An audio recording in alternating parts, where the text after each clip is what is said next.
Tom Coburn was at a Chamber of Commerce event in Oklahoma, and he explained who he feels bad for in the United States. I love this story because it shows you who the Republicans are in a nutshell.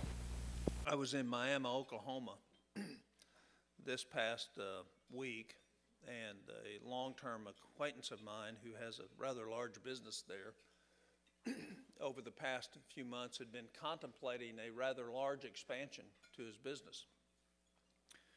He now is buying about $45,000 a month from his competitor to meet his contracts and could very well expand his business locally, add 100 to 150 jobs.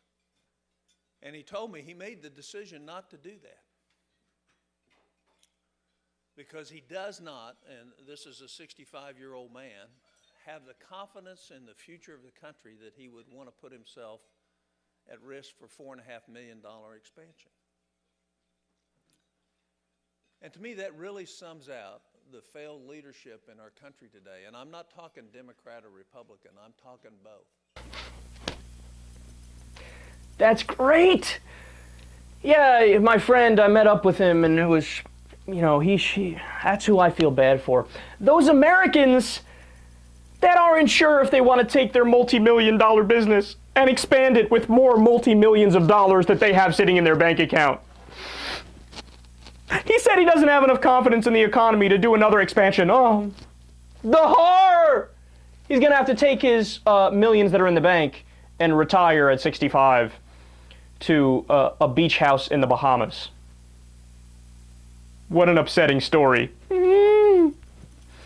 Look, that shows you what his priorities are. This is why Tom Coburn is a joke. This is why the Republican Party is a massive joke, because that's what they actually stand for. All they care about is the rich. All they care about is their buddies that already have millions of dollars. That's who they want to craft policy for, and they're brazen about it.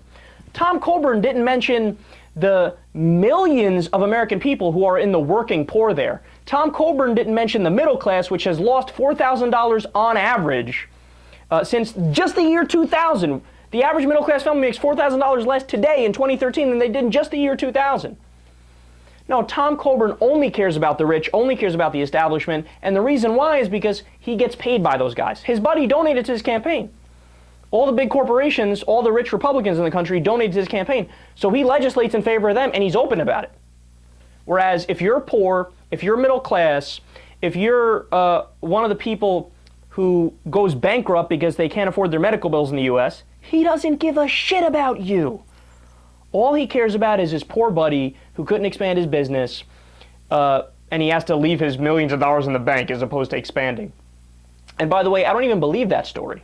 Because if you know anything about economics, nobody's ever said, well, the marginal tax rate today is 36%, and my limit was 35. Nobody's ever done that. If you know anything about supply and demand, you know anything about economics, if there is a demand for your product, you will expand. Period. So he knows nothing about economics, he's corrupt, he's bought by the rich, and he doesn't give a fuck about the middle class. If you want to vote for him, be my guest.